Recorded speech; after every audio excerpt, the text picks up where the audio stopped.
Olá a todos! Chegamos agora na segunda aula do tema aí de redes neurais da disciplina de aprendizado de máquina, né? E na primeira aula o objetivo foi dar uma visão geral sobre o que são redes neurais, né, suas aplicações. A gente também entrou um pouco em detalhes aí sobre como a gente consegue treinar uma rede multicamadas, né, com algoritmo de retropropagação. E hoje o que eu vou falar um pouco mais com vocês é como fazer a otimização dessas redes neurais. Porque na primeira aula a gente chama de rede neural genérica, eu não falei nada sobre o número de camadas, o número de neurônios, tá? E eu também passei um algoritmo genérico para fazer a otimização dos pesos para diminuir o erro, tá? O que a gente vai ver hoje é discutir um pouquinho mais sobre questões de arquiteturas e sobre os vários parâmetros que a gente pode mudar para melhorar a otimização das redes neurais, é, e também os vários algoritmos de otimização, tá? Então, falando aqui do treinamento de redes neurais, né? Então, como eu estava falando, a sintaxe do Keras é simples, mas a execução é bem complicada, tá? Então, a gente tem essa parte de otimização, né? Que eu já citei um pouquinho, quer dizer, como que os pesos são aprendidos, tá? Mas também a gente pode colocar alguma coisa de regularização, tá? Por exemplo, no caso que a gente vê de aprendizado de máquina, quando a gente tinha modelos muito grandes, em geral a gente tinha o nosso overfitting, né, que a rede meio que tentava quase que decorar os exemplos, né. Então, para a gente poder evitar esse mesmo problema aqui nas redes neurais, a gente em geral usa a técnica de regularização, especialmente se a gente tiver com modelos muito grandes que tem muitos pesos, ok? E o terceiro ponto que a gente vai ver é a questão da arquitetura, né? Porque assim, as redes neurais, elas podem ser estruturadas de infinitas maneiras, né? Quantas camadas a gente tem? Quantos neurônios tem por camada? A gente pode escolher qualquer valor, tá? E uma coisa que eu nem falei muito, tá? Eu nem vou entrar muito nisso daí também, porque depois começa a ficar complicado, mas a conectividade entre camadas também pode ser arbitrária. Então eu não preciso conectar todo mundo da primeira camada com a segunda. Eu posso conectar cada neurônio da camada segunda apenas com uma pequena parte dos neurônios da primeira camada, por exemplo, entendeu? Então isso aí é o que a gente chama de redes convolutivas, quer dizer, você pega uma rede onde os neurônios de uma segunda camada se conectam com uma parte dos neurônios da primeira camada, tá? E você tem aí como se fosse um filtro, tá? Que tem um conjunto de pesos que eles passam por toda a imagem, tá? Eles percorrem toda a imagem, ok? É uma rede convolutiva. E a gente também pode ter, inclusive, uma situação onde os neurônios de uma camada se conectam com os neurônios da própria camada. Esse tipo de rede a gente chama de rede recorrente. Ok? Isso são só algumas das possibilidades, tá, de arquitetura. Na verdade, a gente tem muitas outras, tá, além dessas, ok? E as próprias funções de ativações também, que tem várias diferentes que eu vou falar um pouquinho para vocês, tá? Então, no final, assim, vão ser três pontos principais que a gente vai ver hoje. Um pouco sobre a gente vai começar um pouco com a parte de arquitetura, depois vai ver um pouco sobre a parte de otimização, e a gente vai terminar falando sobre regularização, tá? Então, a gente vai cobrir uma grande quantidade de material hoje, tá? Eu tinha até esquecido de falar na outra aula, tá? Que eu estou usando mais o livro do Hands-on Machine Learning with Keras, ok? Então, esse seria o material que eu estou usando aí, principalmente, né? Como base, não apenas eles, mas ele é um dos principais, ok? Então, você pode dar uma olhadinha nesse livro aí, tá? Mas no final, assim, a própria aula que deve ser suficiente também para tudo sobre redes neurais, tem uma quantidade gigantesca de material na internet, tá, ok? Então, se não tiver acesso àquele livro, você pode olhar também em outros livros, né? E finalmente faltou falar de uma coisa que assim, para quase tudo que a gente está vendo aqui em cima vai ter um monte de hiperparâmetros, tá? Então, quer dizer, qual que é a taxa de aprendizado que eu vou usar, né? O meu eta da última aula, quer dizer, qual que é o esse eta vai ser constante ou ele vai mudar com o tempo, que a gente chama de escalonamento, né? Qual tipo de otimizador que eu vou usar? Qual o tamanho do lote? Quer dizer, quando eu vou mostrar exemplos, eu mostro todos de uma vez, eu mostro 100 de cada vez. Na verdade, existe uma infinidade de hiperparâmetros que a gente consegue otimizar nas redes neurais, tá? Então, assim, hoje eu não vou, o objetivo não é ser algo exaustivo, que eu vou falar aí de todos os hiperparâmetros, todas as maneiras de otimizar, regularizar e todas as arquiteturas. Hoje eu dar uma visão bem geral, tá? Para vocês terem uma ideia aí de algumas coisas que é importante vocês saberem, ok? Porque daí se vocês quiserem aprofundar, na verdade, vocês podem passar a vida inteira aí estudando sobre redes neurais, tá? Então, o que eu quero fazer aqui é dar uma visão bem geral, ok? Então, a primeira parte que eu quero falar é sobre a arquitetura da rede. E como eu tinha falado no último slide, você tem uma maneira infinita aí de organizar neurônios, tá? Então a questão do número de camadas, neurônios por camada, mas também como esses neurônios se conectam, tá? Então o que a gente viu até principalmente agora foram as redes totalmente conectadas, então os neurônios de uma camada se conectam com todos os neurônios da camada seguinte, tá? Tudo bem que essas figuras não estão totalmente conectados, mas a ideia é que aqui cada neurônio está aqui está conectado com todo mundo da camada seguinte, ok? Então esse era as redes iniciais, tá? No começo a gente só usava esse tipo de rede, depois começaram a vir outros tipos de arquiteturas, mas esses foram os primeiros tipos de redes que surgiram, ok? O segundo tipo de rede são as redes recorrentes, que eu tinha comentado que os neurônios de uma camada se conectam com os neurônios da própria camada. Tá? Então, nesse caso aqui, normalmente a gente representa as redes recorrentes desse modo que está aqui. Então, a gente pensa o seguinte: ó, você tem uma rede recorrente aqui, em geral a gente vai dizer que ela vai ter um estado, tá? Porque o estado é qual que é a ativação de cada neurônio da rede, isso aqui vai ser o estado, e daí os neurônios da própria rede, eles mandam conexões para os próprios neurônios da rede. E daí o que a gente está querendo dizer é o seguinte: está no tempo t-1, né? Todos os neurônios da rede eles têm uma certa ativação. Daí os neurônios da rede mandam conexões por eles mesmos. Isso vai fazer o quê? Vai mudar o estado da rede. E daí a gente vem para o tempo t.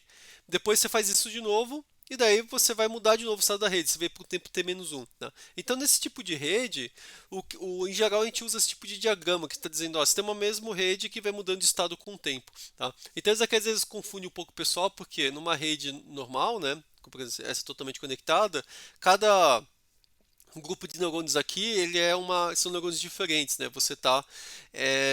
São diferentes camadas, ok?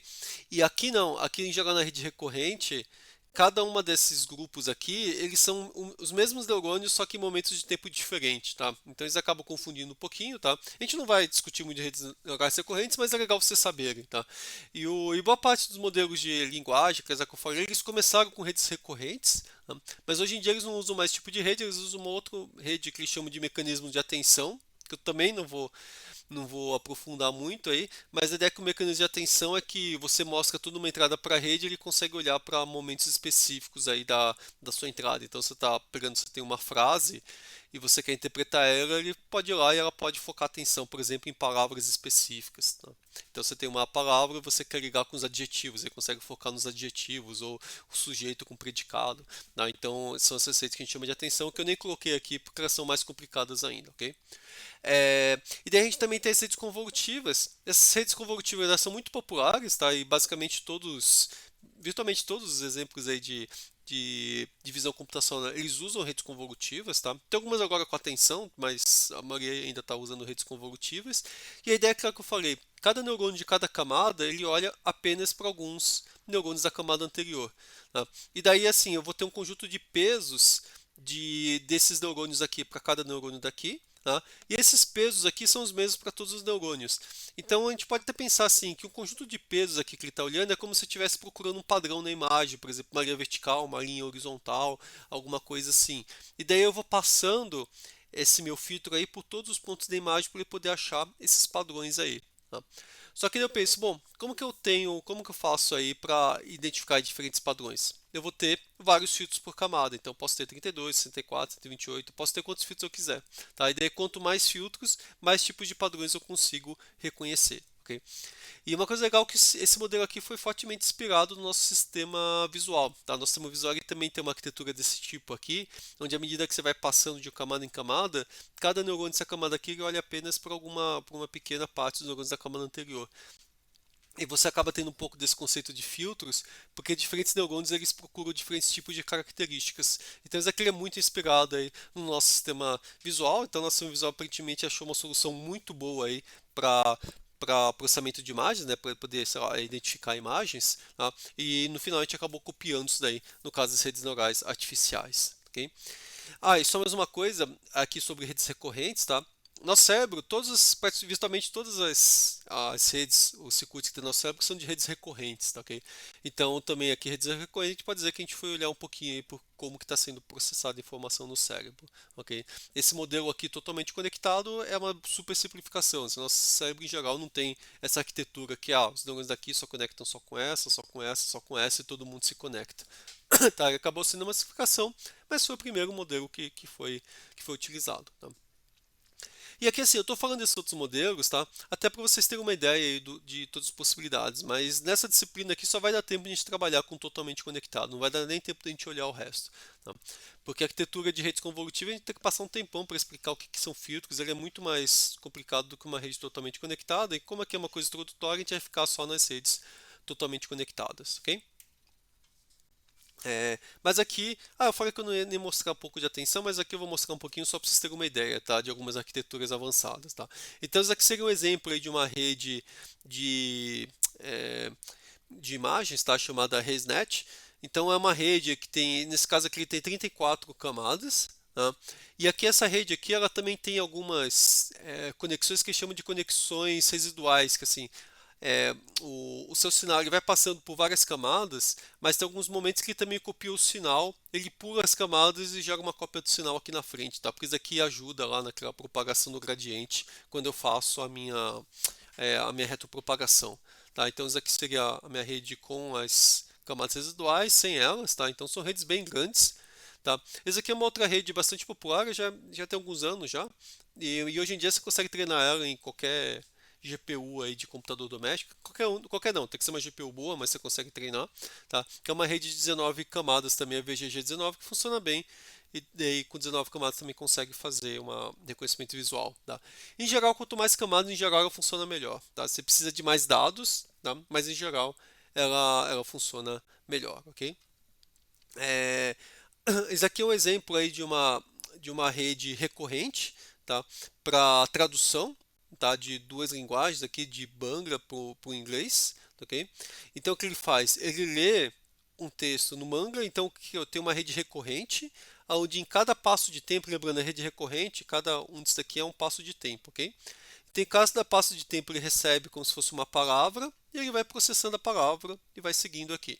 Tá? E depois de uma hora ele recebe aqui um aviso de que terminou a entrada e agora começa a saída. E daí ele começa a gerar a saída, ele gera aqui em cima a saída. Ele vai gerando a saída e daí nos passos seguintes ele recebe a última palavra gerada aqui como entrada e ele vai gerando a tradução aqui no inglês. Okay? Aqui ele tem duas camadas de redes convolutivas, então a saída de cada camada é enviada como entrada para a camada seguinte. Tá? E aqui as setinhas é porque os estados eles podem ir nas duas direções, tá? O estado das redes. Tá, okay?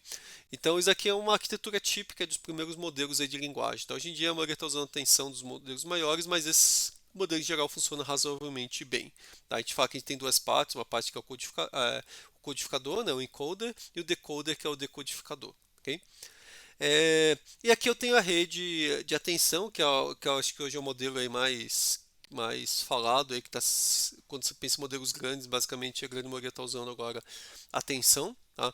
Então aqui eu também não vou entrar em muitos detalhes, mas a coisa mais importante é você vai mostrando as entradas aí um pouquinho de cada vez, e ele tem aqui uma cabeça que ele chama de uma cabeça de atenção, que ele vai olhar só algumas partes específicas. Ele vai dizer aí em cada entrada qual que é a parte mais importante para ele olhar. Tá? E quando a gente fala de multi-head, é porque a gente tem várias cabeças, cada uma olhando para um local específico, procurando por alguns padrões específicos.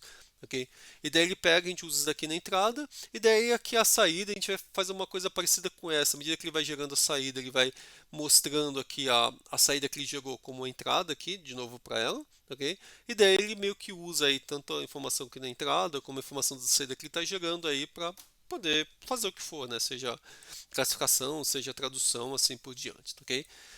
Mas de novo, assim, cada caixinha aqui tem mais um monte de coisa, então aqui a gente pode ir abrindo várias caixinhas aí, e vocês vão ver que a coisa começa a ficar um pouco complexa, mas é legal para vocês terem um pouco dessa visão aqui e não saírem achando, a disciplina achando, não, redes neurais aqui totalmente conectadas, eu sei tudo de redes neurais. Não, na verdade vocês vão saber o primeiro grãozinho de areia lá da praia, mas pelo menos vocês já vão saber alguma coisa, ok? Daí depois quem quiser pode pegar e aprofundar aí mais no tópico. Então agora vamos voltar aí às redes totalmente conectadas. Mesmo para essas redes aí, tá, a quantidade de arquitetura já é gigante, né? Por quê?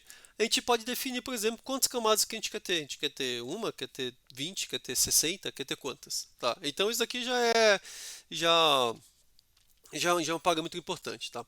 É uma coisa importante, interessante que é o seguinte, a princípio, tá? É uma coisa que eu esqueci de falar para vocês. Redes totalmente conectadas, você pode, se você quiser pegar um mapeamento de entrada para saída, do tipo, ó, essa imagem aqui vai ter um cachorro, essa daqui vai ter um gato, tá? Se você quiser pegar e aprender um mapeamento desse daí, você pode a princípio aprender qualquer mapeamento possível, tá? Usando esse tipo de rede neural. Tá? Então, dá para provar que você consegue aprender qualquer mapeamento possível, desde que você tenha um número suficiente de neurônios. Tá? Esse que é o ponto. Tá? E esse número de neurônios pode ser muito grande. Tá, ok?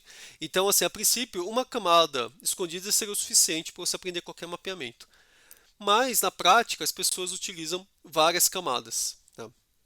Porque várias camadas, como eu tinha falado na última aula, com várias camadas você tem um aprendizado hierárquico. Então você vai lá e você começa a aprender, aqui eu tenho uma borda aqui, uma borda aqui, se eu juntar essas quatro bordas aqui eu formo um quadrado e assim por diante. Ok? Então daí essas representações podem ser usadas em camadas posteriores. Tá? Então com isso você tem um aprendizado mais eficiente. Ok? É, e além disso, você pode ter o número de neurônios de camadas, por camada, né? Então, quantos neurônios que eu vou ter em cada camada? 500, 300, 200. Então, é uma coisa que também é difícil, né? No final, você acaba tendo que testar, tá? Porque se tem muito poucos neurônios, normalmente ele não consegue encontrar, se não tem neurônio suficiente para ele poder realmente fazer essa classificação, tá? Porque você precisa realizar um certo número de transformações para conseguir transformar sua entrada na saída. Se não tiver neurônio suficiente, você não vai conseguir fazer o aprendizado. Mas se tiver muitos neurônios, pode ser que ele comece a decorar os exemplos. Então, também isso não pode ter demais. Então, você precisa encontrar o número correto, tá? Então, só ver aí, por exemplo, o número de camadas e neurônios de camadas, você já tem uma infinidade de arquiteturas, tá, ok? Então, assim, normalmente, tá? O que se usava muito no começo, você começa com uma entrada maior e à medida que passa as camadas, você vai diminuindo o número de neurônios, tá? Mas na prática, você vai ver que muitos modelos usam o mesmo número de neurônios em cada camada, tá? Então, em vez de você começar, sei lá, com 1000, depois 500, 200, 50 e 10, você pode pegar, você começa com 1000, depois você põe várias de 100, várias de 200, sei lá. E daí ele acaba funcionando bem o suficiente, tá? Daí, pelo menos, você diminui o número de parâmetros, né? Você só precisa ter um parâmetro que é o número de neurônios por camada, não precisa ser um parâmetro para cada camada com o número de neurônios, ok? Mas então, assim, essa decisão da arquitetura é uma primeira decisão, uma decisão super importante, porque todo o restante vem depois da arquitetura, tá? Então, definir a arquitetura aí é o primeiro passo quando você vai usar uma rede neural. Não tem uma regra muito clara, em geral tem boas práticas, fala, normalmente para esse tipo de problema vai funcionar bem com tantos neurônios, daí com o tempo quem tem prática acaba conseguindo aí ter uma certa intuição aí de como você faz, como você define o número de camadas, ok? É, uma coisa talvez você se perguntar, e se eu errar? Quer dizer, e se eu como que eu vou saber, né, quando que eu vou colocar se não tiver muita experiência, tá? Normalmente outra coisa que eu vou falar mais, mas que é importante saber é que normalmente esses parâmetros a gente faz uma busca de parâmetros, tá? Então fala, eu não sei se eu uso 100 ou 200 neurônios por, por camada. Então faz uma busca, testa com os dois e vê qual que é melhor. Tá, então normalmente as pessoas acabam testando o número de camadas, neurônios por camada, são dois parâmetros, e daí você faz uma busca e da combinação que dá o melhor resultado. Ok? Bom, chegamos agora na parte 2, que é otimização. Entendeu? O que é otimização? É o uso desse processo de descida de gradiente para encontrar os pesos que vão diminuir o erro na saída. Tá? Então foi o que a gente viu na última aula lá do algoritmo de retropropagação. Né? Então eu vou mudando meus pesos aí, tá? De modo que eu vá diminuindo o meu erro, até chegar no erro mínimo. Isso é o processo de otimização. Ok? Bom, a gente tinha mostrado aqui, eu mostrei aquele exemplo na aula, né, de como fazer a retropropagação, mas para usar isso na prática, a gente vai ter diversos problemas que podem ocorrer com esses gradientes, que podem fazer com que uma solução básica que nem a que a gente mostrou lá não funcione, ok? Então, o primeiro problema é o do vanishing gradients, que são os gradientes, tá? Que eles vão ficando menores a cada camada durante a retropropagação. Então, no começo você pode ter alguns daqueles delta E, delta W lá, que a gente viu, né? Quer dizer, a mudança dos pesos. Nas últimas camadas elas são grandes, quer dizer, o sinal do erro é grande. Mas à medida que eu vou passando de camada para camada, esses gradientes eles vão ficando menores. Daí quando chega nas últimas camadas, ele não consegue mudar praticamente nada o peso, tá? Isso é uma coisa que às vezes acontece dependendo aí dos pesos que eu tenho na rede, dependendo da minha função de ativação, tá? Vou falar mais um pouquinho daqui a pouco, ok? Outro problema é o meu exploding gradients, quer dizer, o nome já está dizendo, né? Os gradientes eles explodem, tá? Então a ideia é que assim, a cada camada os gradientes eles vão ficando maiores, tá? E geralmente ocorre em redes recorrentes, então a gente não vai falar muito nisso daí, tá? De redes recorrentes, mas pode acontecer os gradientes explodirem, tá? Na verdade, redes recorrentes também ocorre dos vanishing gradients, tá? Dos gradientes que vão diminuindo, tá? Então, se não tomar cuidado com os pesos que você usa, com a entrada que você põe, os gradientes podem explodir ou podem ir para zero. Tá? E esse unstable gradients que acontece, né? Por exemplo, o próprio exemplo do vanishing gradients, né? Então, se na última camada o gradiente é forte, nas primeiras vão ficando pequenos, as camadas vão aprendendo velocidades muito diferentes. Então, às vezes, uma camada está aprendendo super bem e a outra está lá atrás. Tá? E o que acontece nesse caso aí é que muitas vezes o aprendizado começa a demorar muito tempo, assim, um tempo absurdamente longo. Tá? Quando eu falo tempo, o que acontece? Quer dizer, cada exemplo eu mostro várias vezes para a rede. Tá? Então, se o meu gradiente começa a ficar muito pequeno, eu tenho que mostrar vários exemplos várias vezes. Então, assim, a gente dá um nome de época de treinamento quando a gente está pegando um conjunto de exemplos e está mostrando para a rede. Tá? E daí a quantidade de épocas que eu preciso, quando eu vou treinar a rede, ela acaba ficando muito maior. Tá? Em vez de precisar de 10 épocas ou de 100, eu preciso de 1000 épocas, 10.000. Tá? E cada época demora para rodar, tá? Porque eu preciso mostrar todos os exemplos. Tá? Por isso que a gente quer gradientes que sejam não tão pequenos, tá? Mas também não podem explodir, é claro. Okay? É, então, assim, a função sigmoide, tá? É uma função que foi muito utilizada nas redes neurais, tá? Então, assim, antigamente, quando o pessoal falava, da década de 80 e 90, falava sobre redes neurais, a gente usava a função de sigmoide. Tá? Então, a função de sigmoide, qual que é a ideia dela?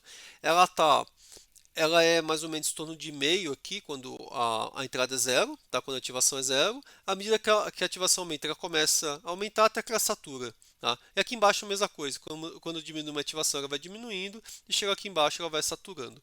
Tá? Então, próximo do zero, ele é quase linear, tá? Mas quando você sai, ele vai diminuindo. Tá?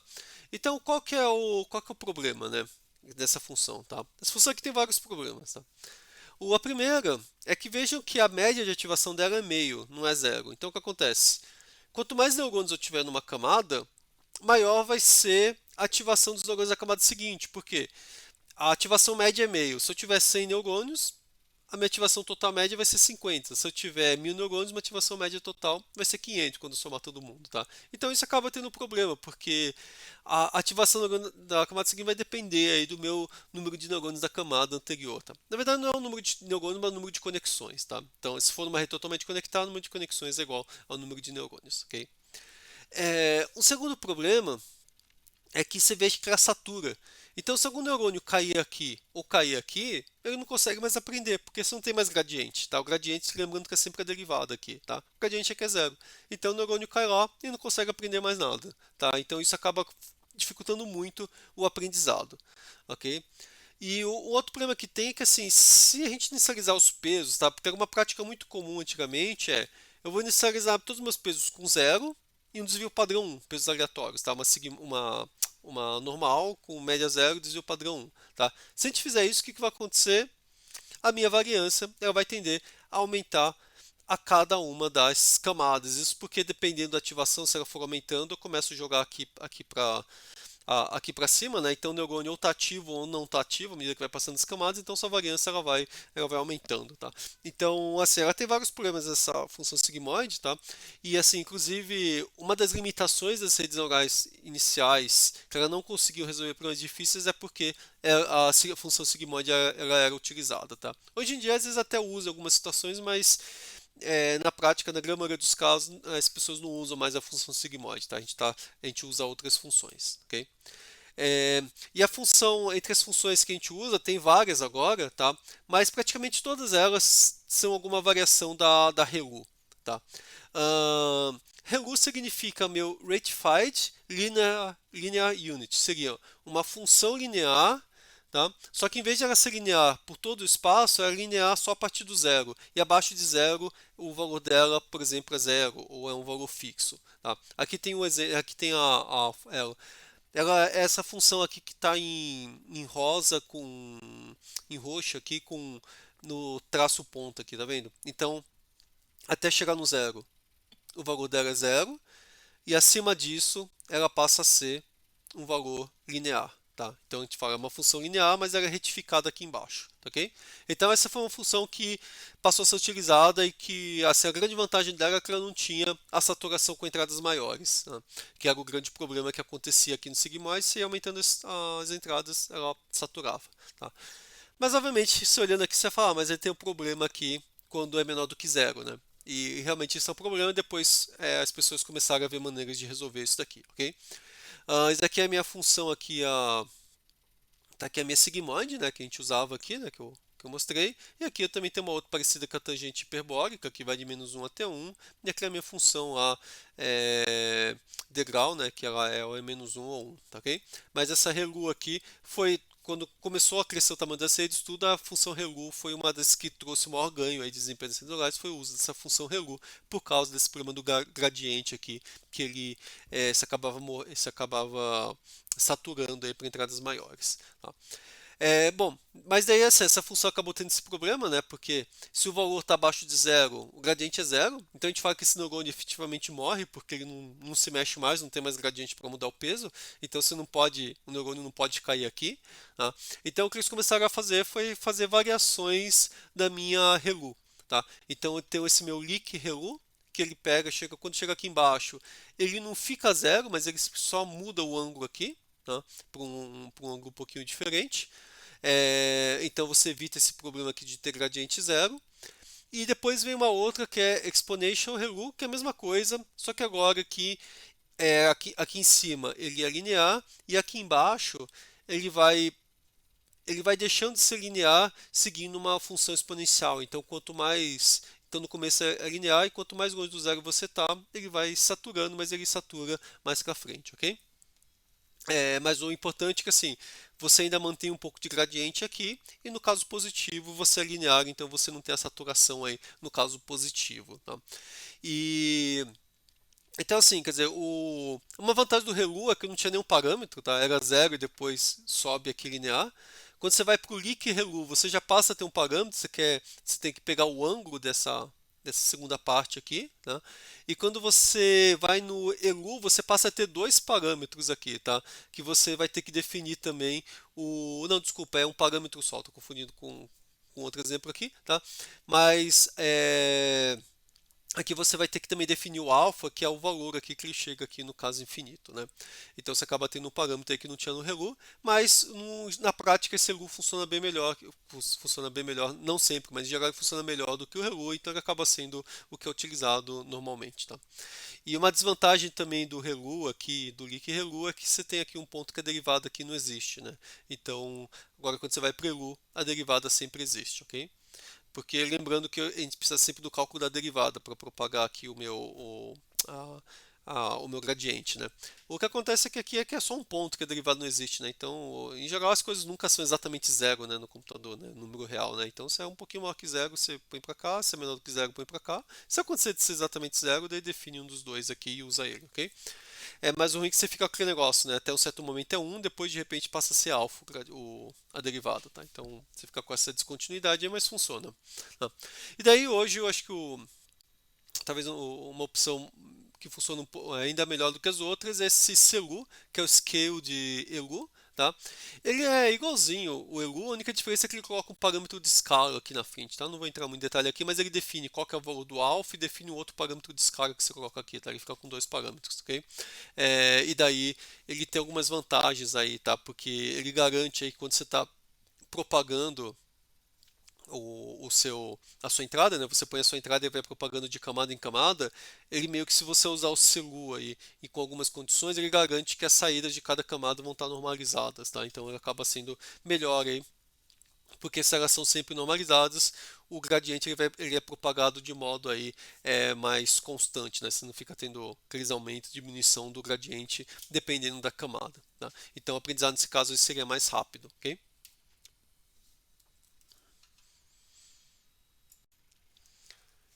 E tendo falado agora das suas funções de ativação, o próximo ponto aí é a questão da inicialização dos pesos, tá?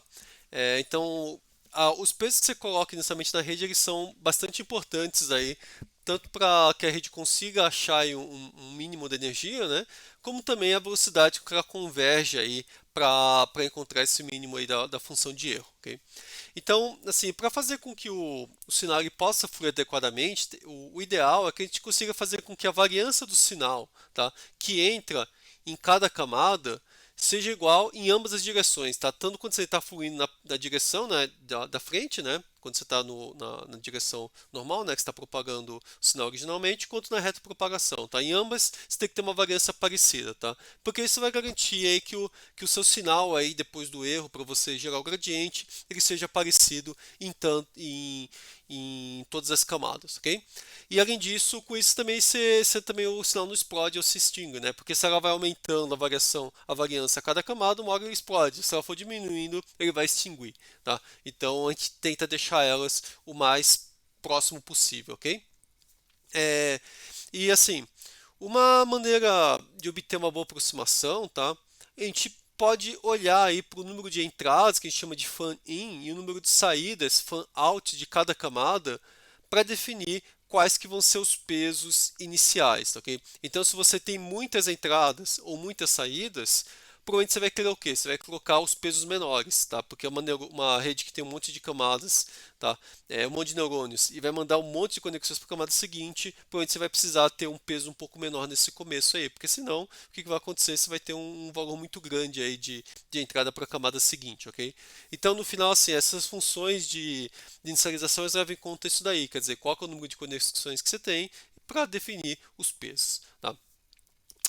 E daí, assim, para cada tipo de função de ativação, é possível calcular qual que é a inicialização que eu vou usar de peso. Por exemplo, se eu estiver usando uma função sigmoide, tá? Desculpa, uma função normal para gerar os pesos, tá? Para cada um dos tipos de funções de ativação, tá? Então, para ReLU, por exemplo, você e as suas variantes, você usa um valor. Para CeLU, lá, que é o ELU escalado, né? A gente usa uma outra. E para tangente hiperbólica, logística, softmax, a gente usa uma outra, tá? Então, assim, normalmente a gente vai usar muitas vezes o ReLU, tá? Os seus variantes, que é bem comum. Nesse caso, você pega o seu sigma quadrado, né, a sua variância que você vai ter lá para o seu sinal. Você vai usar 2 sobre o número de conexões, número de entradas daquela camada.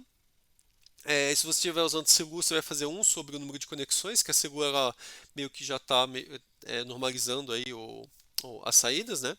É, e quando você está usando a tangente hiperbólica logística, a gente vai usar 1 sobre o número médio aí entre a entrada e da saída, tá? E se eu estiver usando uma função normal para gerar meus pesos aleatórios, mas eu também posso gerar meus pesos aleatórios a partir de uma distribuição uniforme, tá? E nesse caso aqui eu pego pesos entre menos R e R uniformemente, e daí normalmente eu uso esse raiz quadrado de 3 sobre o número médio entre entrada e saída, ok? Esse fan average é fan in mais fan out sobre 2, ok?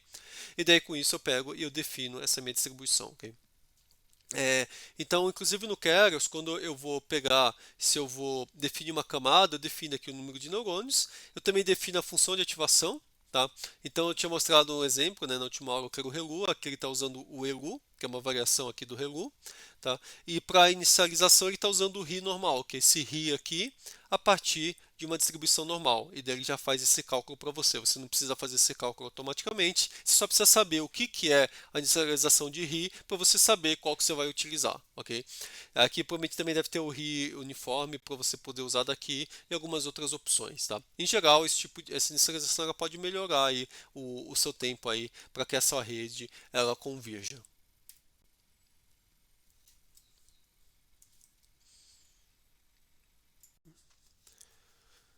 O próximo ponto para falar para vocês sobre a otimização é a questão da normalização dos lotes, tá?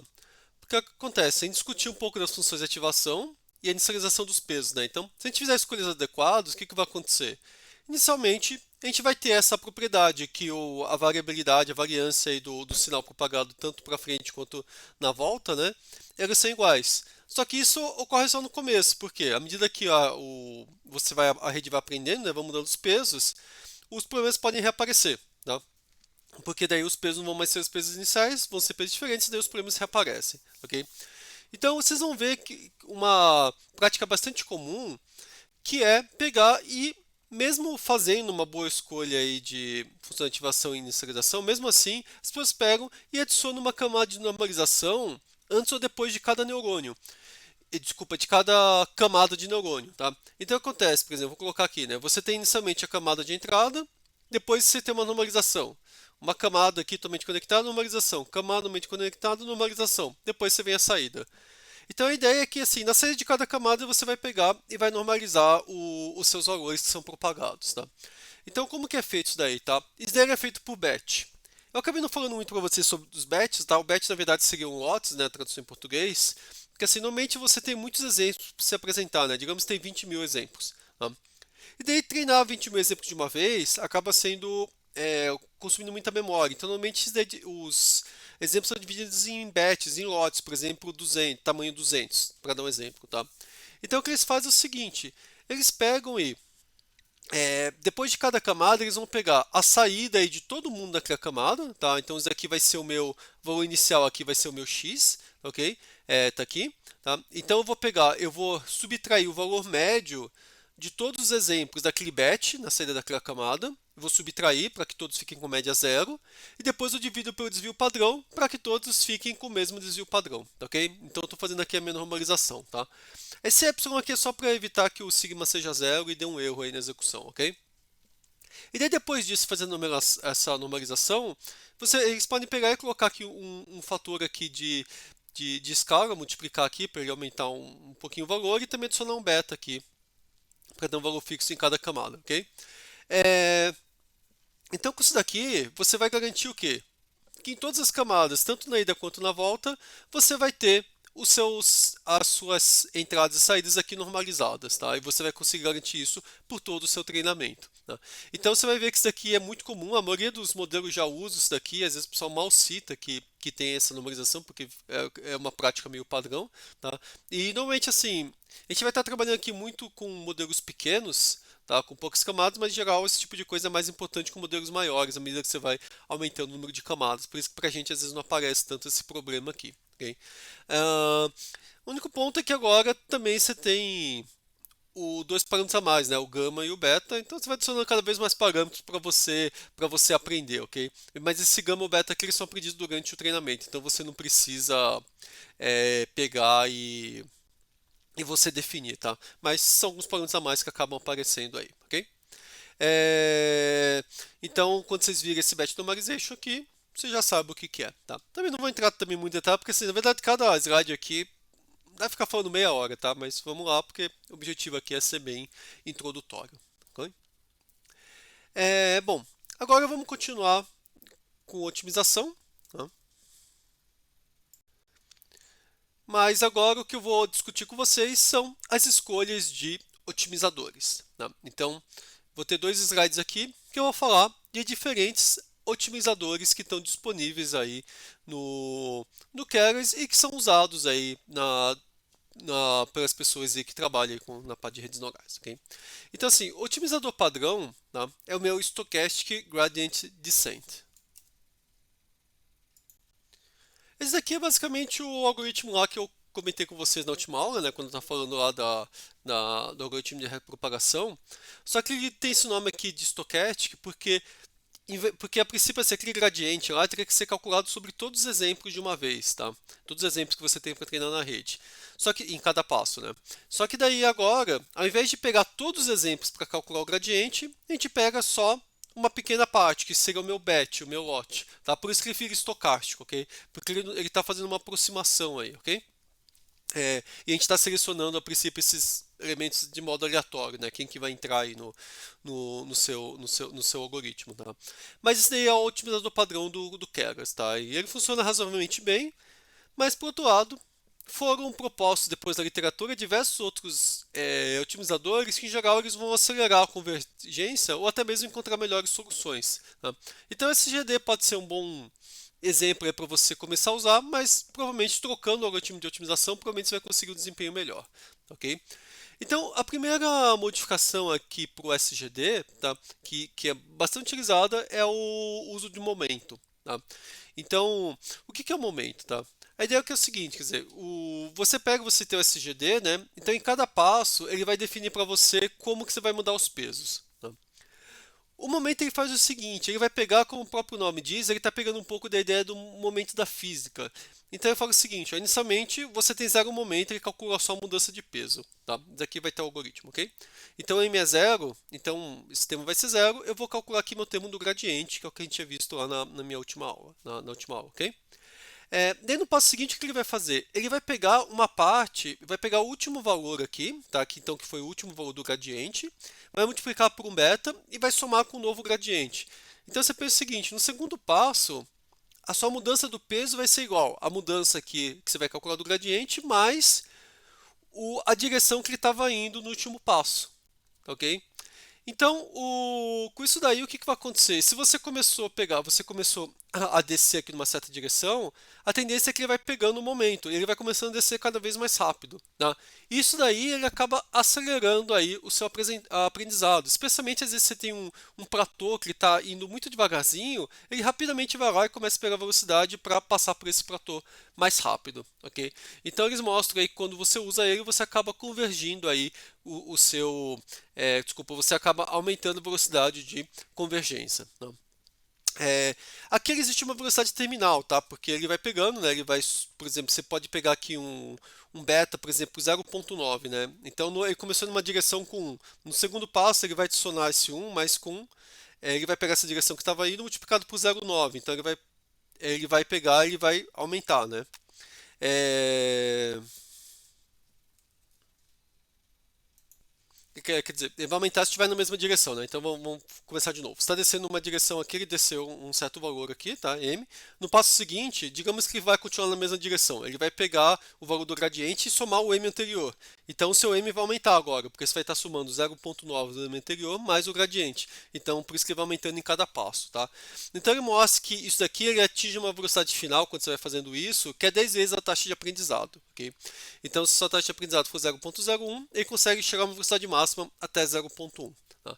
É claro que esse momento pode ter alguns problemas, né? Porque às vezes você começa a ter uma velocidade muito alta, e daí você tem você está num vale aqui, depois começa a subir, você está uma velocidade muito alta, provavelmente você vai passar direto. Daí depois ele vai ter que voltar. Tá? Então, mas apesar dessa desvantagem geral, ele acaba funcionando melhor aí do que o SGD. Ok? E para a gente pegar e usar o momento, a única coisa que a gente precisa fazer é o seguinte: tem um momento lá quando você está fazendo a sua definição da rede neural que você pode definir o otimizador que você vai usar. Tá? E o momento nada mais é que o otimizador, o SGD, com a adição do momento. Então põe aqui o momento 0.9. Se eu não colocar nada, eu vou usar o SGD tradicional. Se eu colocar o momento 0.9, ele vai usar o momento. Tá? E o LR é minha taxa de aprendizado, meu learning rate. Tá? Em geral a gente usa valores meio baixos para a taxa de aprendizado, 0.001, alguma coisa assim. Ok? Então, assim, aqui no livro até sugere que a gente use o valor 0.9, é um que funcione bem, mas no final isso tem que testar. Pode ser que por alguns problemas funcione melhor com 0.2, 0.5 ou funcione melhor sem. Tá? Então, a gente acaba precisando testar um pouquinho para ver qual que funciona melhor. Ok. Então, acho que o momento é um que não é tão difícil entender, né? Então, você vai pegando em momento à medida que você vai descendo um gradiente. Tá? Mas só tem um problema no momento que é o seguinte, né? Vamos pegar aqui, vamos supor que a gente está aqui, tá? E você já está com um momento muito grande que está vindo muito rápido aqui. Então, no passo seguinte, quando você fizer esse beta m, ele já vai estar te jogando aqui embaixo. Só que o cálculo do seu gradiente, ele está sendo feito aonde? Aqui em cima. Então, só que pode ser que aqui embaixo o gradiente aqui é muito diferente do que está aqui em cima. Então, se eu calcular o gradiente aqui em cima que está vindo para cá, quando eu somar o beta m com o gradiente, o que vai acontecer? Eu vou cair aqui. Tá? Só que o ideal seria o quê? Que eu calculasse o gradiente aqui embaixo. Tá? E é justamente isso que essa correção de Nesterov ele faz. Ele pega, na hora de calcular o gradiente, em vez de calcular aqui no começo, antes da aplicação no momento, ele calcula depois. Então você vai ver que a equação é exatamente a mesma, o modelo, tá? Só que agora ele pega e ele fazer o cálculo aqui do gradiente, em vez de fazer na posição inicial θ, ele faz no θ mais βm, ele faz aqui embaixo. Tá? Então, normalmente ele funciona um pouco melhor do que o momento simples. Tá? Então é muito comum a pessoa adicionar momento e ele também põe a correção de Nesterov. Tá? Faltou só uma coisa aqui em cima que eu falo que ele está definindo aqui o momento, né? E o momento ele é adicionado aqui ao meu peso, né? Então, θ é meu peso inicial, eu adiciono aqui o meu m, tá? Eu fico aqui com o novo conjunto de pesos, ok? Tá. Então, esses aqui são os algoritmos mais básicos. Então, SGD, que é o básico, adicionado do momento e adicionado do Nesterov. Tudo isso aqui é o mesmo algoritmo, tá? Só que eu posso adicionar algumas correções, posso adicionar o momento SGD e posso adicionar a correção de Nesterov ao momento. Bem? Bom, e agora eu vou finalmente chegar no Adam, que é um dos otimizadores mais utilizados para redes neurais, tá? Mas inicialmente tinham começado nisso aí pelos otimizadores que precedem o Adam. Tá? Então, o AdaGrad, tá? Ele foi proposto aí como um otimizador que ele tenta ajustar a velocidade de descida de acordo com o gradiente, tá? Ele está aqui. Então, o que ele faz aqui é o seguinte, ele tem um fator S que ele pega o seguinte, ele pega o valor do gradiente e multiplica por ele mesmo. Então, você fica com o valor do gradiente ao quadrado. E isso é adicionado ao termo S aqui, tá? E depois, quando a gente for fazer o cálculo da mudança de peso, isso aqui é o valor do próprio gradiente, né, multiplicado pela taxa de aprendizado, e daí eu divido por esse meu S aqui. Tá? Então, o que vai acontecer? Quer dizer, pela raiz de S. Então, o que vai acontecer? Eu estou dividindo aqui o valor do meu gradiente pela raiz do valor dele ao quadrado. Então, é como se fosse 1, né, o valor. Né? Quer dizer, ele está pegando a direção, mas o módulo está ficando como se fosse 1. Tá? Então, se você está muito inclinado, ele vai pegar, ele vai calcular um gradiente muito forte, mas como ele vai dividir pelo valor dele ao quadrado, o valor vai ser 1. Tá? Mesma coisa, se ele fosse menos inclinado, ele iria dividir aí pelo valor ao quadrado, talvez pudesse ficar mais rápido, ok?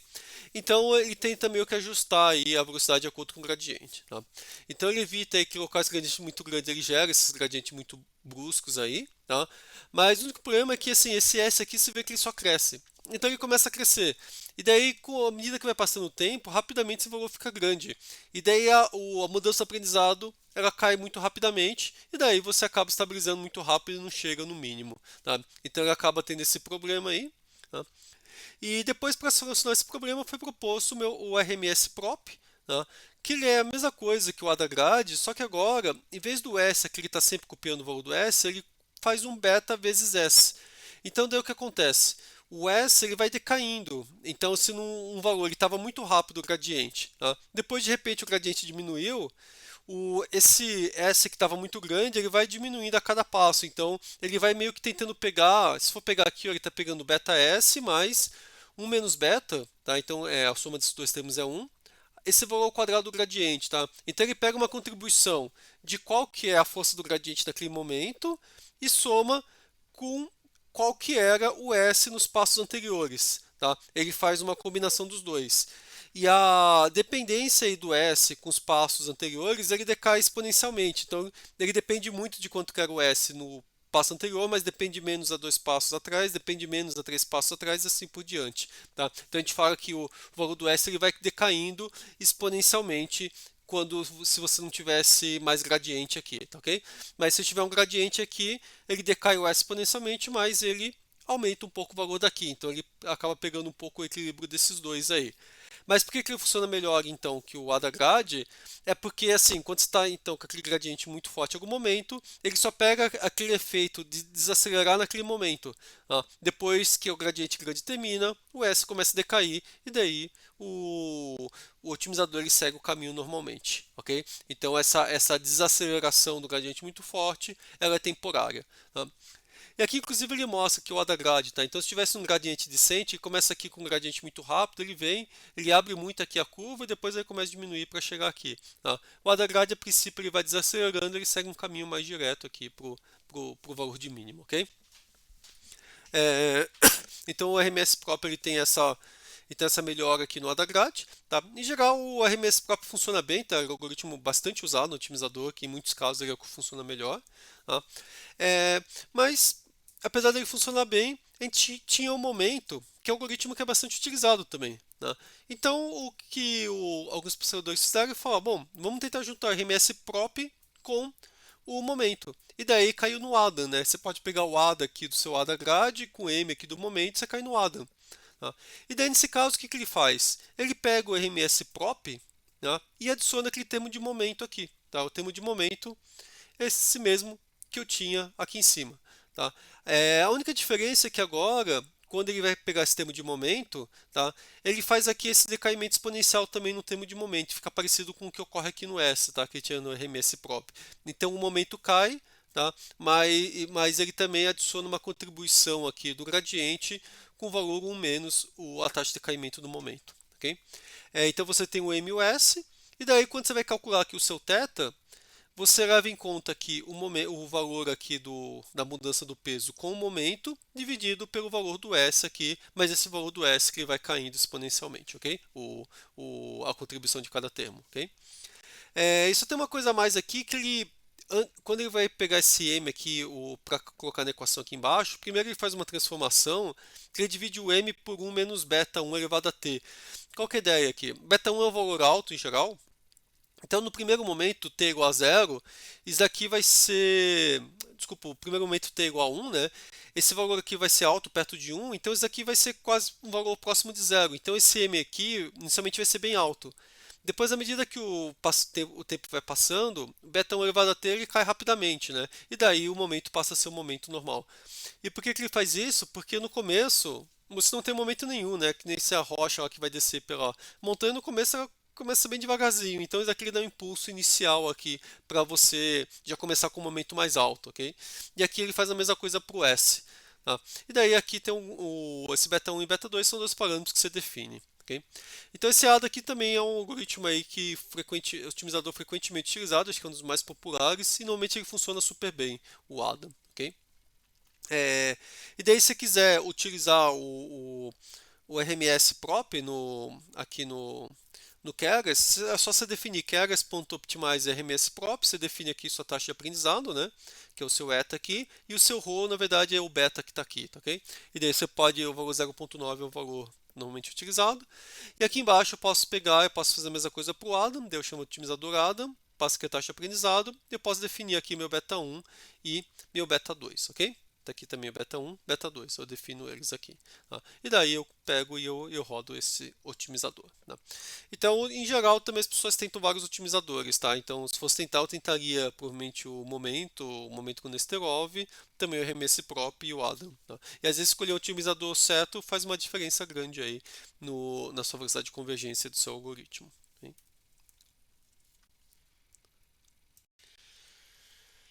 Agora, o último ponto aí que a gente vai ver sobre otimizadores é a questão do escalonamento da taxa de aprendizado, tá? Então, o que acontece?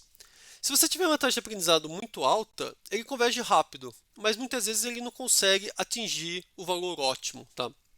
Se está muito alto, muitas vezes ele passa direto lá pelo mínimo e depois não volta mais. Assim, muitas vezes você não consegue. Então você vai rapidamente na direção do mínimo, mas às vezes você não consegue chegar nele, tá? Porque essa taxa de aprendizado está muito alta. Ou ela fica oscilando ao redor do mínimo, mas nunca chega no mínimo, ok? É, com a taxa muito baixa, seria o melhor para você tentar chegar lá no seu mínimo, porque daí você vai mudando os pesos rapidamente, você vai descendo o espaço de energia para chegar no seu mínimo. Só que o problema é que demora muito para convergir, tá? Então seria esse laranja que ele vai, mas é muito devagar, nunca chega, ok?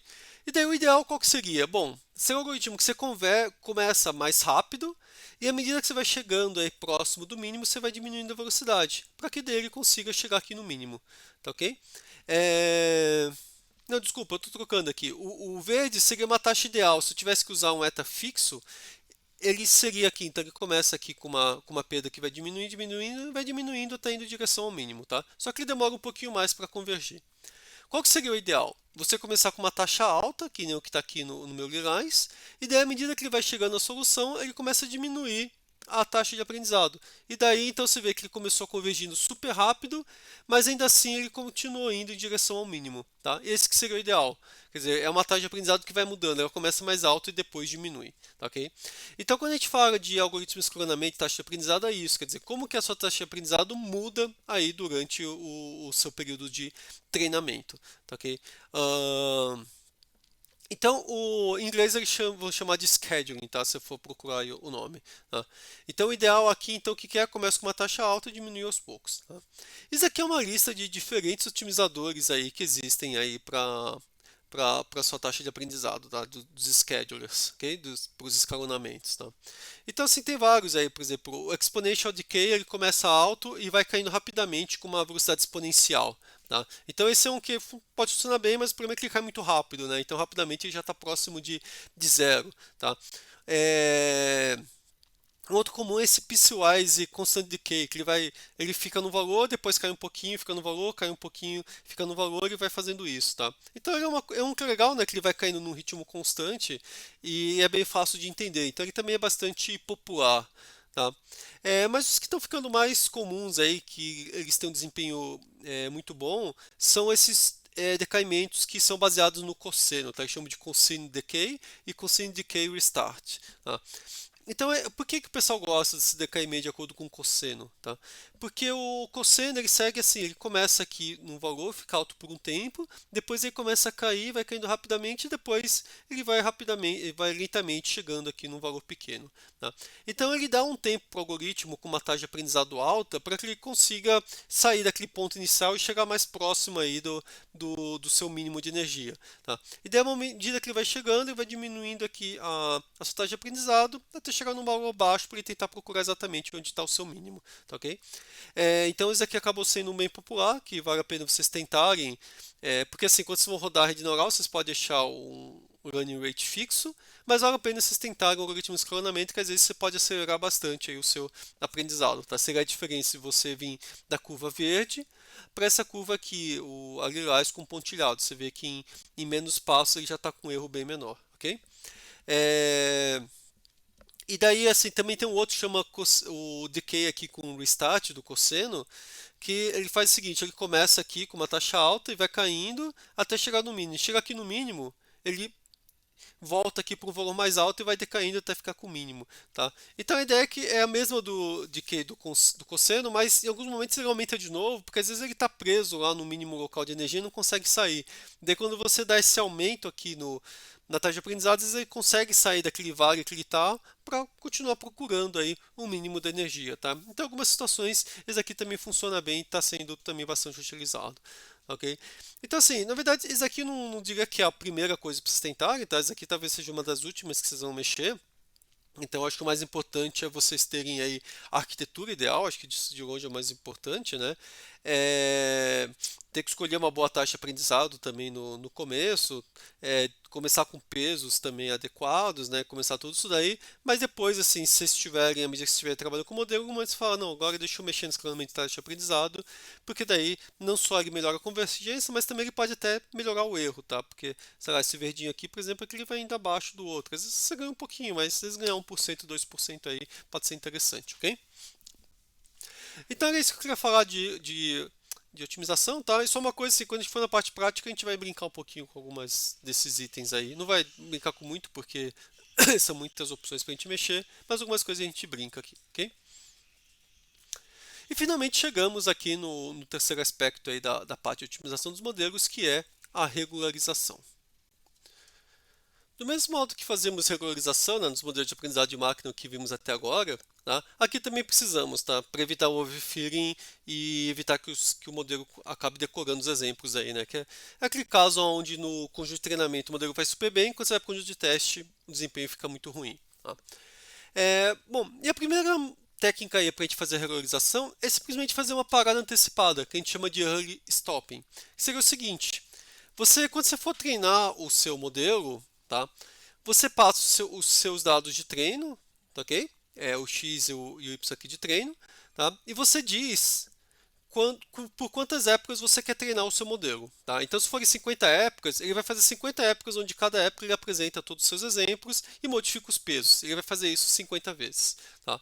Só que daí pode ser que, por exemplo, depois de 20 épocas, o modelo já consiga ajustar super bem. E daí depois disso, ele vai só fazendo um ajuste fino no modelo, no erro de treinamento, mas o erro, por exemplo, se eu tivesse com o conjunto de validação, o erro do conjunto de validação ia parar de diminuir, porque ele já conseguiu atingir o mínimo do erro de validação. E daí o que vai acontecer depois disso?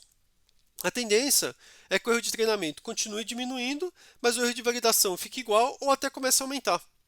Tá? E daí, nesse caso, o melhor é o quê? É parar nesse momento, quer dizer, quando o erro de validação começa a diminuir, você para.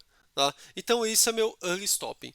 Então, daí o que eu posso fazer é o seguinte: eu posso passar um parâmetro aqui do Keras, onde ele vai falar, ó, validation split significa, ó, pegue 10% dos dados aqui de treinamento e usa para validação. Tá? E daí, ele vai, em toda a época, ele vai calcular o erro de treinamento e o erro de validação, e daí, se o erro de validação parar de cair por algum tempo, ele corta e termina ali o treinamento, tá? Então ele vai verificando se você está tendo overfitting ou não, porque ele está olhando sempre para o erro de validação. Tá? E daí para fazer isso, você tem que definir aqui, você chama essa função aqui de callback, chamado early stopping, tá? O callback, para quem não conhece, é que às vezes você tem esse conceito na computação, que é uma função onde você está rodando o seu modelo de otimização e daí, de repente ele vai lá e chama uma outra função, tá? Isso é o que eu chamo de callback, como se tivesse um gancho onde ele consegue chamar aí alguma função, tá? Esse callback é chamado de early stopping, ok? E daí, nesse caso, esse early stop, o que ele está monitorando? O erro de validação. E esse patience, ele está dizendo o seguinte, ó, se ele passar 5 passos sem diminuir o erro de validação, ele corta aí o treino, ok? Então é isso que ele está dizendo, ele vai chamar esse early aqui, que é esse que está aqui, e ele vai ficar sempre monitorando a erro de validação, 5 passos sem diminuir, ele corta. Né? Então, isso daqui é meio que quase que padrão, quase todo mundo faz isso, quer dizer, quando você está treinando seu modelo, você acaba colocando seu early stopping para evitar esse overfitting, ok? Então, isso aqui vocês vão acabar vendo, vai ser normal utilizar. Um segundo tipo de regularização, porque acho que é um pouquinho menos comum, mas as pessoas também usam a regularização L1 e L2, tá? Então, quando você vai pegar, você vai fazer o seu fit, você pode dizer, ó, quero colocar uma regularização L1, regularização L2. Eles são iguais os da regressão linear, tá? Então, L1 ele põe lá um termo de penalidade, onde ele soma lá os pesos, né? Uma soma aí dos módulos dos pesos, e o L2 ele soma os pesos ao quadrado, tá? E daí evita que os pesos cresçam muito, quer dizer, eles mantêm os pesos aí num nível mais baixo, né? Okay? Porque se você aumenta o peso, você gera aí uma penalização na sua função de erro. Isso aqui em geral não vejo muitas pessoas usarem, mas acho que é uma coisa que você pode tentar, depende da situação. Outro que também às vezes as pessoas usam é a norma máxima, tá? Que você está pegando, você pega a soma L2 de todo mundo, tá? L2 é a soma lá dos pesos ao quadrado, e para cada neurônio aí a soma dos pesos não pode ficar maior que um valor R, tá? Então às vezes também as pessoas acabam usando isso daqui também, tá? Mas também não é tão comum assim. Tá? Agora o early stop é uma coisa que em geral é utilizado. E vale a pena vocês sempre colocarem isso daqui. E até um motivo para vocês colocarem que é o seguinte, vocês não sabem o número de épocas em geral, né? Porque daí vocês vão lá, vocês treinam por 30 épocas, daí você tem que ficar olhando, será que estava caindo o erro de validação ou não? Você fala, agora eu vou tentar com 50, agora eu vou tentar com 70. Você fica toda hora pegando, aumentando a quantidade de épocas. Então a melhor coisa é, põe o número de épocas alto e põe um callback de early stopping, que daí você pode colocar 300 aí. Se chegou no 30, ele parou de diminuir o erro de validação, ele para no 30, tá? Então com isso daí você vai ver que vai ficar muito mais fácil você fazer o treinamento, ok? O segundo tipo aí de regularização, tá? Que esse também é amplamente utilizado, tá? Que nem o early stopping, tá? O dropout você vai ver em quase todas as redes, quase todas, mas você vai ver isso usado muito fortemente na maior parte das situações, tá? O que é o dropout, tá? O dropout ele é até meio esquisito. Quando a gente olha e fala, putz, como que uma coisa assim pode funcionar, né? Mas a ideia é o seguinte: durante o treinamento, cada vez que você vai apresentar um exemplo, ele pega uma parte dos neurônios e simplesmente desabilita eles, como se eles não existissem. Tá? Então, por exemplo, se eu usar um dropout rate, tá, que vai ser o meu P, de 0,5, significa, ó, cada vez que eu for mostrar meus exemplos para treino, eu vou pegar 50% dos neurônios e vou tirar eles, como se eles não existissem. Okay? E isso pode acontecer, inclusive, para os neurônios de entrada. Tá? Só não pode acontecer com os neurônios de saída, que você não consegue calcular o erro. Tá? E daí, isso aqui ocorre apenas no treino. Tá? E daí você fala, bom, mas como que isso aqui funciona? Eu estou simplesmente tirando metade dos meus neurônios, ele está funcionando, como assim? Tá? A ideia, na verdade, uma intuição do porquê que ele funciona é que como você pega e cada vez você tira uma parte dos neurônios, a rede meio que é obrigada a aprender a não depender de neurônios específicos aqui para fazer a predição. Então evita aí de ele pegar, por exemplo, e acabar decorando aí as entradas, né? E mais do que isso, assim, a rede, se for pensar, em cada exemplo a rede é diferente. Por quê? Porque você muda os neurônios que foram eliminados, né? Então você vai pegando e você vai mostrando uma quantidade de redes diferentes, várias redes diferentes, então ele não está conseguindo decorar. Porque cada vez que você mostra o exemplo, ele está uma rede diferente, como que você vai decorar? Tá? Então, é um pouco o que ocorre com as florestas aleatórias, né? Porque no caso de florestas aleatórias, cada uma das árvores, ela tem você escolhe uma parte dos preditores, você não pode usar todos, né? Da mesma coisa aqui, você não está usando todos, e daí em cada ramo da árvore você também ter que escolher qual preditor que você está usando, né, em cada ramo. Então aqui também, sei lá, em cada camada você está tirando uma parte dos neurônios. Então acaba tendo uma ideia um pouco parecida com a das florestas aleatórias. Tá? Então o que aconteceu é que assim, possivelmente aqui você vai é, piorar um pouquinho o seu viés, né? Porque você não vai conseguir se ajustar tão bem aos dados por causa dessa sua variabilidade aí, por causa dessa sua aleatoriedade, né, na sua rede, mas possivelmente você vai diminuir a sua variância, tá? Então, ele vai causar uma diminuição aí no erro quando você for testar em exemplos que nunca foram vistos, tá, ok? Então, esse daqui quase sempre é melhor usar dropout, tá? É uma coisa que tem que testar, mas normalmente as pessoas usam, tá? Então, um rate de meio, acho que é um valor típico que é usado, mas às vezes o pessoal usa 0,25, 0,75, às vezes usa até 0,9, que é o super alto, né? Mas aqui acaba tendo que testar os valores, tá? Então, se quiser colocar o dropout, é só fazer isso. Entre cada uma das camadas, por exemplo, aqui, entre o input e a primeira camada, põe o dropout. Entre a primeira e a segunda, põe o dropout. Entre aqui a última e a penúltima aqui, a última camada, põe o dropout. E daí ele vai fazer isso daqui, né? Você pode usar um rate diferente para cada camada, ou você pode usar o mesmo. Daí, em geral, as pessoas usam os mesmos, ok? Bom, então vocês estão vendo que tem um número gigantesco, né, de decisões de arquitetura e preparando que você precisa ajustar, né? Você tem que definir a arquitetura, tipo de arquitetura, né? Número de camadas e neurônios por camada, função de ativação, como você inicializa os pesos, qual otimizador você vai usar e quais os parâmetros do otimizador. Você vai usar a regularização, dropout, L1, L2, qual que é a taxa de aprendizado e escalonamento de aprendizado e vários outros aí, tá? Tem mais um monte de coisa que poderia ajustar. Tá? O problema é o seguinte, se para cada uma dessas categorias eu colocar três opções, tá? Que eu tenho sete categorias, ok? Já vão ser 2.187 combinações, que é 3 a sétima, né? Porque são sete variáveis aqui, sete locais para eu testar. Se forem quatro opções em cada uma, já vão ser 16.384 combinações. Quer dizer, então se cada treino demorar um minuto, eu vou precisar de 273 horas para testar todos os casos. Mas um minuto em geral é difícil numa rede neural, só se for muito pequeno. Em geral você vai gastar mais do que isso, talvez 10 minutos ou mais, uma hora, depende do tamanho da sua rede, ou até várias horas, tá? Tudo depende do tamanho da rede. Mas se for 10 minutos, já são 2.700 horas, que já é totalmente inviável, tá? 273 já é bastante, né? Já dá mais de 10 dias aí, né? 11, 12 dias aí, ok?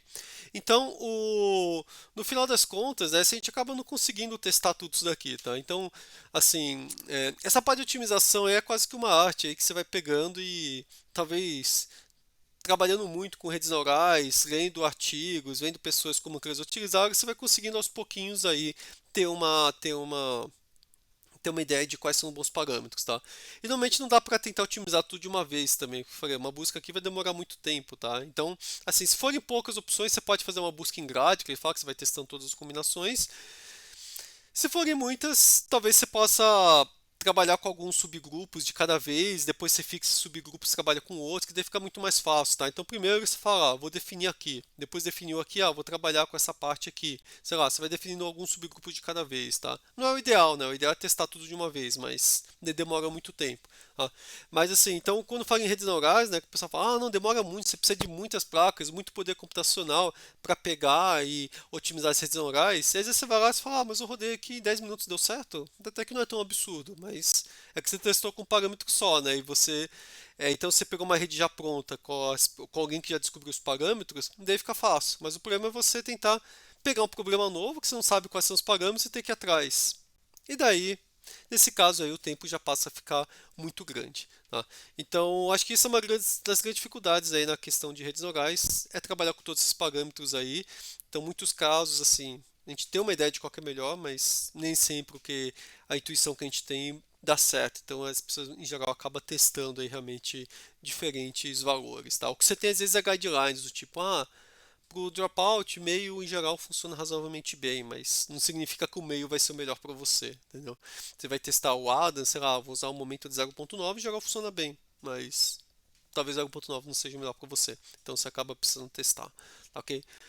Mas assim, acho que de teoria era isso que eu queria passar para vocês. Tá? Então já foi bastante coisa, né? Foram duas aulas longas aí, mas é porque o conteúdo é gigante, tá?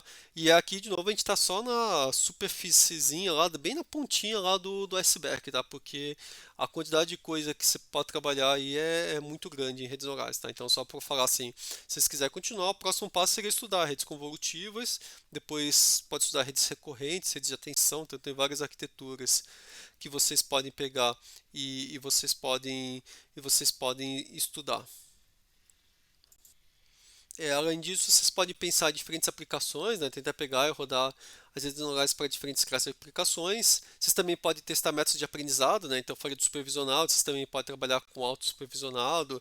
Tem algumas outras técnicas para você pegar e aumentar a quantidade de exemplos. Então, assim, eu acho que a quantidade de direções que vocês podem ir é bastante grande, tá? Então, o que vocês podem fazer dependendo, tem bastante curso na internet, no próprio YouTube de universidades, que nem a de New York, eles têm um curso muito bom lá de redes neurais, se você procurar lá no YouTube, tem também no Coursera, então são cursos específicos de redes neurais, e daí eu continuaria a partir daí, seguindo esses cursos aí. Alguns deles têm inclusive legenda em português, tá? Se não tiver em português, certamente em inglês tem, tá ok? Então acho que você sugeriria seguir esse caminho, mas voltando aqui para esse curso, o que a gente vai fazer agora na próxima aula é fazer uma sessão prática aí, que eu vou estar mexendo um pouco no Keras com vocês, para vocês poderem ver aí eu criando algumas arquiteturas e fazendo diversos testes aí, ok? Então é isso, então, obrigado aí, até a próxima aula.